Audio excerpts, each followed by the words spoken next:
So, final two speakers from Team Sportia. We have Mikael Örn and Magnus Holmlund.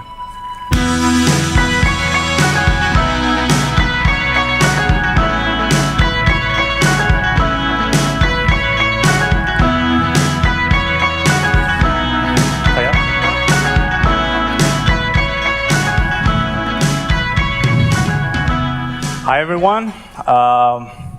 So thrilled to be here today, to be able to share the story of Team Sportia and the digital journey that we're currently on. And also to be able to practice some school English. I'm sure my teachers will have this feed online soon and give the thumbs up, thumbs down. Thumbs up.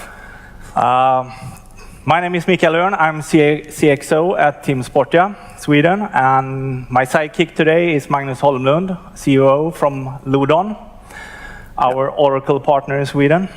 I will probably need your help when we're discussing artificial intelligence later on, or what we in Oracle will call adaptive intelligence.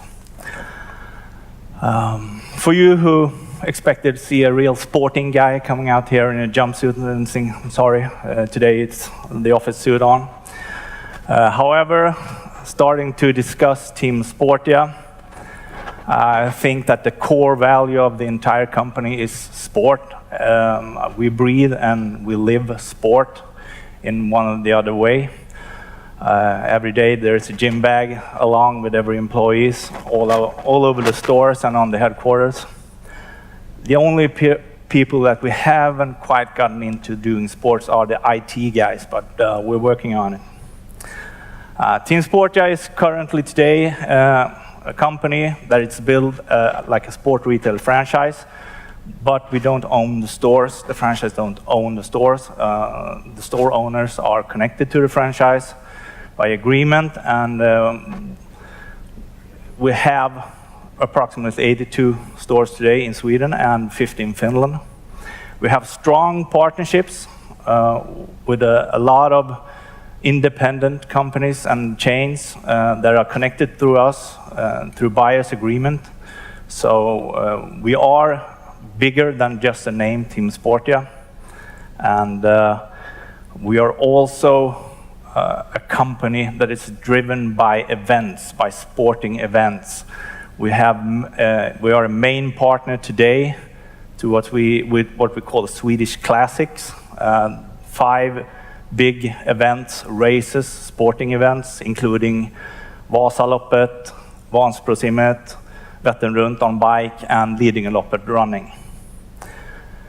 You could say that the core values, the core products are sprung from those events. We are focused on bikes, we are focused on running, training, and outdoor, and of course traditional sports like cross-country skiing and swimming, since we are a partner to the Swedish Classics. We also have a long tradition with collaboration with sport clubs throughout Sweden. A very long history, and that's kind of what our DNA was from the beginning. Starting at 1989, when the franchise was built via a merge from 2 independent retail organizations. Alongside with that, we already had a huge connection with the local sport clubs, and that's something that we focus on today. We are owned by a Finnish group called SGN, but a small part of the franchise is still owned by its owners. The road to the digital presence that we have today with Oracle started somewhere around 2015. We had kind of a shattered presence digitally. We had 2 sites. One was an online site for e-commerce, and one was more like a content brand site. And whenever I tell people that, they kind of look at me and, what were you thinking there? The story behind that is quite simple. We had, around 2010, a desire to get our physical stores kind of a digital display window of the products that they have bought for the season. That went along quite well, but in connection with the events, we started to realize that we needed some sort of online digital presence to take care of the commerce that are around the events. Around the events, we have a huge amount of people that participate, and that's our customer. That's our core customer. The Swedish Classic, it's an event that people do, and it's about 4,000 people, and they do all classic runs in one sequence. So that's about 4,000. But if you look at Vasaloppet, if you've seen the start of Vasaloppet, there's a huge amount more, 1,000 people, and those are our customers, our core customers. However, we wanted to, in 2015, both sides of the story had emerged and evolved in such a degree that we needed stronger platforms, both to merge both the brand site and the e-commerce site to one site. So we started to look for a partner that could give us that strong platform. We also, because of the independency of our store owners, had 65 different Facebook sites and 55 different Instagram sites. And we had a members club that we have worked very hard on since 2005 with almost 1 million members. But the progression of that database was kind of slowing down because we had our focus on so many other things. So we took a decision to start to look for a strong partner, a strong platform that could help us with this gigantic work of merging two platforms. Also, around that 2015, we realized that we need to help our physical stores becoming digital. But first, we will have to have a platform, a way of work, a process that makes that journey so much easier. So what we wanted to do really was to create one team Sportia.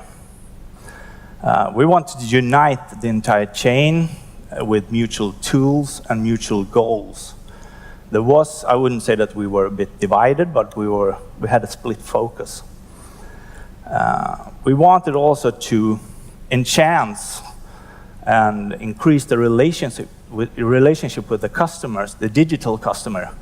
In the physical stores, we kind of proud ourselves with being high service minded, and that has a connection with the products that we sell. If you're selling a bicycle that costs 60,000 Swedish krona, you have to be pretty good to describe the product, to be able to maintain the product, and to tune the product for the individual customer.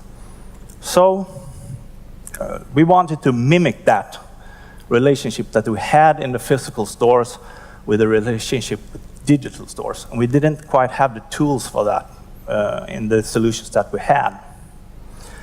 We also started to see a huge growth, particularly in the bike section. We started to sell bikes online at a tremendous rate.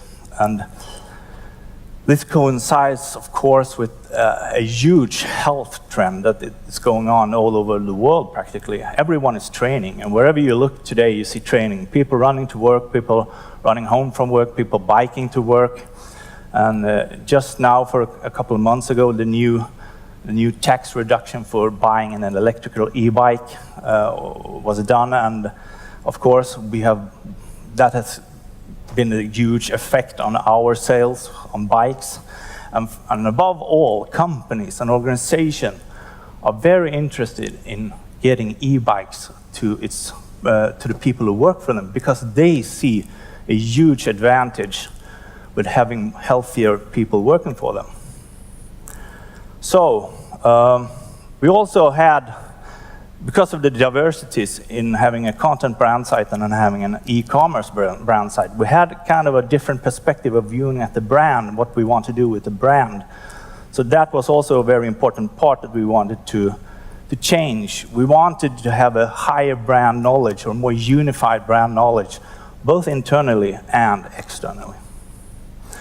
And I know, sitting in the presence of a lot of my colleagues here, I Could perhaps say that we had a bit cocky goal there, being the omni-channel of the year 2018, but you know, if you don't have high goals, you're not really gonna get anywhere. So what we did and what happened from 2015 into the present is that we took our both sites, one brand site and one commerce site, and we put them and merged them together in the Oracle Commerce Cloud. We found that Oracle was a very, very sophisticated platform, which kind of spooked us in the beginning, but we also realized that if we want to do things in the future, if we want to, for instance, have less people doing more things, we needed a very strong and sophisticated platform. So, Oracle Commerce Cloud, we merged the two sites into those. We also took all our Facebook pages and created a head account in something that we call the Oracle Social Cloud. That practically means that we don't have the control over the individual store sites, but we can help them administrate them and overview them in a very, very neat way. The Loyalty Club, the customer database, was also something that we wanted to be more active with. We wanted to make our customers feel that we know what you want, we know what you are interested in when you visit our site. If you, for instance, are interested in bike, you won't see runner shoes. So we needed to have some kind of tool to correspond with our customers to make their customer journey more comfortable. So we started to use a platform called Oracle Responses, which is an automated, data-driven marketing function that has proven to be, for us, a huge success. And for instance, we have very fewer people working with the execution than we had in 2015, which is, for us, with not the greatest headquarter organization in the world, a very neat feature. This has nothing to do with sport, but the metaphor of this is that if you're going to build a road, why have 100 people with one shovel when you can have one people driving a bulldozer? And that kind of sophisticated platform that we have today enables us to, with less people, do more things. It is combined, the platforms that we use at Oracle. It's a very sophisticated platform, but when you get in and start using them, we have found that we can function much more better for our customers and for our physical stores. This is one of the priorities we have today in Team Sportia. How do we evolve our digital stores to a level that the e-commerce site is on today? We want to make our physical stores have the benefits of an increasing visitor statistics on the site and be able to transform that visiting sites to the stores. That's very important to us, because if our franchise owned every store, we would be interested in, okay, what's the profit for an entire franchise? If we have a couple of stores that's doing very, very good, hey, that's fine. And if we have one store that's not doing so fine, doesn't matter, we will back them up. We don't have that luxury. We have independent store owners that it's very crucial that we as a franchise organization can make them have revenues and profits. And the digital marketing window that we have created is very, very important and significant part of that process. We are also a company that's internally very, very bound of relationships. That sounds a bit fluky, but I personally know every store owner in Sweden. At the buyers' fairs, we have very deep and meaningful relationships, and that's how we work. We want to know each other, we want to have deep relations, and we don't want to alienate the stores from the digital market, but we want them to feel adapted and welcome into this world. And the Oracle platforms that we use today enables that in a very sophisticated way, because we take away a lot of the digital marketing work for the individual stores and can manage them centrally for the stores locally. And that's very important to us too. The local adaptation, the local connection that every store has with the community, very deep relationships often, because we mainly are in the middle-sized cities and on the countryside. That's a very, very profound and very important function for us. The impact of the new platform that we received was that our digital campaigns become more effective. In 2015, we didn't exactly have the time to analyze and to optimize in the extent that we wanted. All we focused on was executing, producing, executing, producing. That has slowly changed, and right now we're at the level of exactly what the image is showing. We are executing, but we are also getting time to analyze and optimize on fewer people, and that was the main goal from the start. I think that it's very important for us as a chain to know how we should communicate digitally, because if you look at the country we're living in, the differences between the weather climate in the fall and the spring, it could be bike weather in the south, but skiing weather in the north. So we needed tools to be able to market our stores individually according to what climate it's outside.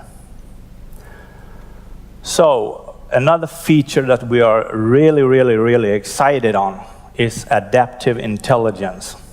Or as I say every day, artificial intelligence, because Oracle said it's the same thing. But it's a very new feature. I guess we're probably the first one, almost one of the first in the world. I think actually we are the first ones. Yeah. So it's a very exciting feature. However, I'm not the right person to explain adaptive intelligence. That's why I brought one of our partners, Ludon, a partner that holds our hand throughout our digital journey, and it's a very secure partner for us. I think you should take the helm on discussing the adaptive intelligence. If you want to meet me, I'm in the Oracle booth all afternoon, share experiences, have some questions. Will be thrilled to meet as many of you as possible. So I'm handing this off to you, Magnus. Thank you, Mikael. Who's next? Adaptive intelligence, or AI apps that Oracle says. It's mostly actually a decision engine based on data given both from first-party data, that is your profile on the net, really, and also your behavior on the site that we are implementing this on. But you also get third-party data from all kind of places. You get consumer profile data, you get weather channel data, you get events, calendars, holidays, things like that. And this results in quite some the AI, let's say it like this. It gives results, AI gives results for marketing, commerce, and service. And AI is not the answer for everything. It's not the black box that gives you answer on just about anything you like to know. It gives you answers on predefined questions, and those are the most obvious one, the recommendations on the website. You get recommended products, promotions, and different offers you have. You can get the search experience improved by AI, and also you can have a chatbot where you can have the chat actually giving answers like stock levels without including personnel, because we don't want to involve that many people, like you said before. We have to keep it that. Yeah, I mean, we want to maintain focus. But we have to give them the best customer experience. Best customer experience, but we also we don't want our store people working at the stores to feel obligated to leave a customer they have in the store just to answer questions. That's why we are thinking of implementing chatbots to relieve the store personnel, but still have a very high maintenance level to the digital customer.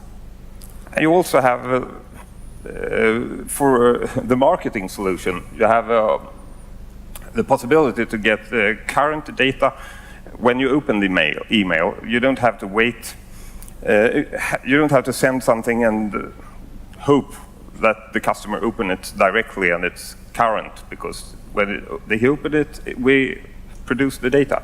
And also you have the AI to optimize the orchestration of when to send the information. So you only send the emails when you know the customer will open it.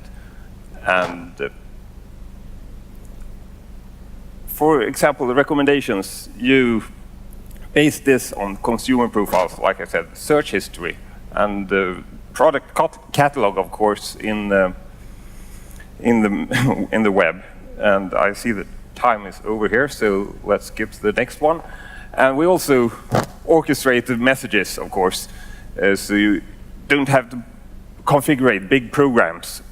You have AI for that, so it can help you along. And moving along, we have the best part, I think.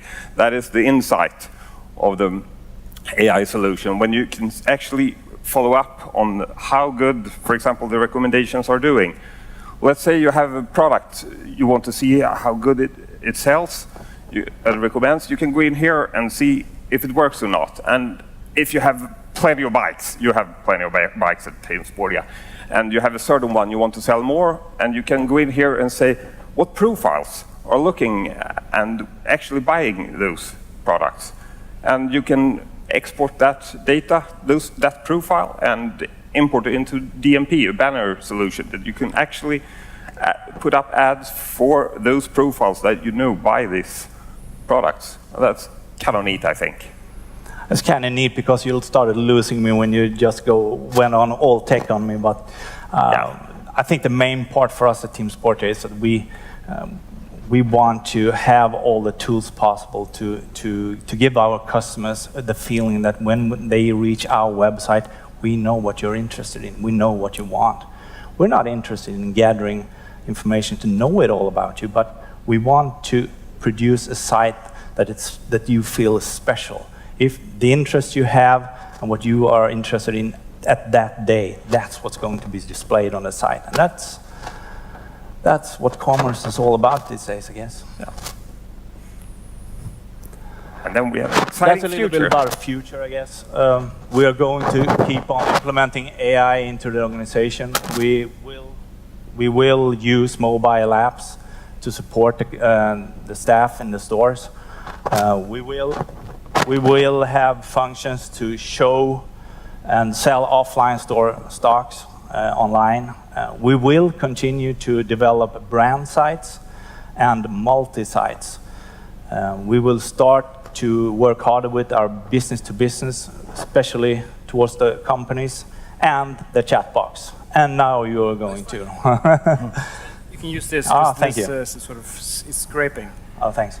So I think that we are on the verge. We are on the verge to be more flexible and be more customer-minded. And I think Team Sportia is our signature is that we are dedicated to the customer when they've been into the stores, but we want to be as dedicated digitally. And finally, I think that we are reaching the tools so we can do that, to make the customer experience and the customer journey more convenient for the customer. Yeah, I think that's pretty much Thank you very much. Thanks. Lovely. And we go to the Swiss jury. Swiss jury. Thank you for a wonderful show. Vad gjorde ni du spår? Who wants to start? I can start this time. Go ahead. You obviously have an additional complexity in the franchise system that you operate. Sorry. Do you hear me? No, you do, good. You have an additional complexity in the sense that you operate a franchise business. So there is, if one is sort of quite truthful about it, obviously a clash between wanting to push offline sales and online sales at the same time. And I think you mentioned that you're trying to increase sales in the stores and you want to also list offline stock in the online store. But do you currently attribute any of the online sales to the franchisees? Or how do they participate of growing online sales at the moment? I think that the main focus that we have is, as you say, how do we get the offline sales to benefit from the online sales? And the way to do that is, we have been very, very focused on bikes and kind of not thought about the different products that we do have in our stores. Now we are trimming that so that the offline stores and the online stores should have the same similar products. So when we campaign online products, the store also has them. But sometimes it's the good thing about doing a campaign online is when the customer comes to the store. Okay, we didn't have that product today, but then we can recommend other products. We're pretty good in the stores of dealing with the customer. So if we just get the customer to come into the store, we can recommend other products. Then perhaps that one was online, but we prefer that the same product online that we are campaigning is in the offline store. So yes, this is a priority for us to that the online site reflects the offline stores stock as well. So that's a key feature. If we don't do that, we're going to lose the customer's confidence in us. So yeah, that's a very prioritized question for us. Michael, let me ask you a question. So back in 2012, there was a huge online battlefield. You saw online pure players like Sportia launching, and basically everything changed for the three big players. You have Stadium, you have Intersport, and they have Team Sportia. Back in 2000, and I think it was 2012, at that time, Team Sportia shut down a store in Habo outside of Jönköping that was very old, one of the oldest stores dating back to 1986. And they said, e-commerce is the future. We're going to focus a lot on e-commerce. And then 2014, I mean, we've just seen the results. So it seems like that has been a problem for all these three major offline players or three retailers adapting to or digitalizing their business. Do you think that this time you guys are going to succeed in this mission? And my second question, quite briefly, is how are you thinking of, what do you think is the key of winning the online battle with the online pure players? Because they don't have the same complexity as you have. I think the first thing is, if we have learned a lesson, so to speak, is yeah, I think so. I guess that the first lesson that was taught is you can't copycat other business. You can't rush into things with solutions that you think is, wow, this is just super, and then the stores say, no, this doesn't work. To change and adapt a physical store is not just about technology; it's about people. Yeah. It's about working processes with the store personnel and the kind of relationship that you want. They should feel secure with the solution, so they can feel secure with the customer. Whether or not we are going to succeed, we don't know. We're on a very, very good path, and we feel very comfortable with the tools that we now have. The first Black Friday we did with the new system increased the revenues by 800%. So that was a huge step for us, and I think that we're currently seeing that we're adapting more and more to the new technology, and hopefully this will benefit our stores. But it's a slow process for us because we have a very complicated build-up. So it's not like some of our colleagues who own their own stores that can take a decision and then the impact is immediate. We have a bit more conference talk to do before we can implement some of the structural changes. Fair point. Yeah. And what do you think? It looks, if you check the revenue figures for you, you are much smaller today than you were a couple of years ago. And that, I guess, is that you have closed some of the franchise stores. How many did you have today? We have approximately 82 stores. So what do you think about, because of the shift from retail to online retail? What do you think? I mean, I'm a strong believer of omnichannel. So, but I don't think maybe 80 stores is the perfect amount. And how do you, envision, being really good in omnichannel?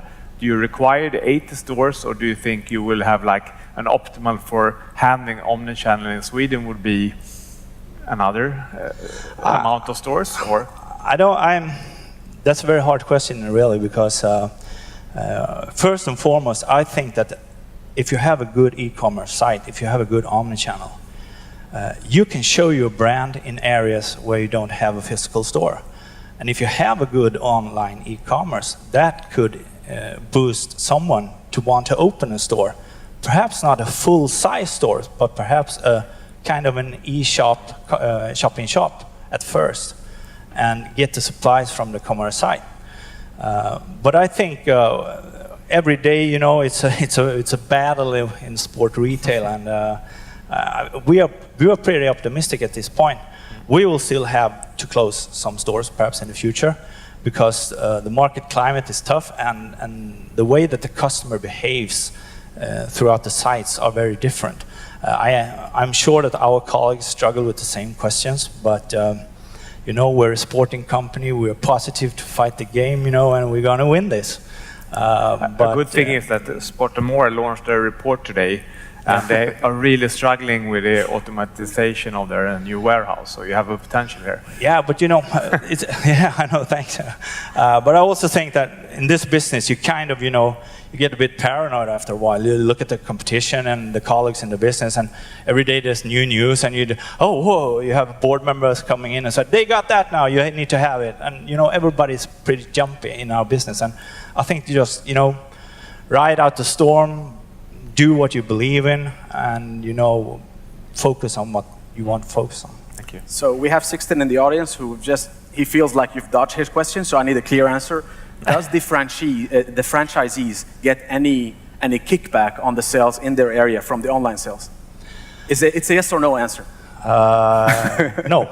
No, good. So the next clarification that he wants is whether. So you mentioned that some of the stores are getting stock availability. Are you talking about products? Are you talking? Does the franchisees own any shares in Team Sportia? Yes or no? Yeah, they own shares in Team Sportia, okay, cool. And the offline stock, when they go online, the entire focus that we will have is projecting the visitors on the site towards the physical stores, because there is an environmental issue also that's very strong. Why should you order, if we now have a transparent organization online and offline with the stores, why should you order from an online site when they're available in the local store? You can save the environment by saving freights, and I think that's a position that really no other has taken today. But this is a strong issue, and above all, the younger generation has this as a key feature in their lives. They are very environmental thinking, and I think that's the next big thing for us. We often talk about free flights and free shipping back, but we should talk about it. If you take the stock and buy your products locally instead, you will save the environment. We don't have a planet B. Thank you. And I think Sixten is happy now. So That's it? Good? No plan B? Okay, round of applause, Team Sportia! Thanks a lot. well done. Thank you. Well done.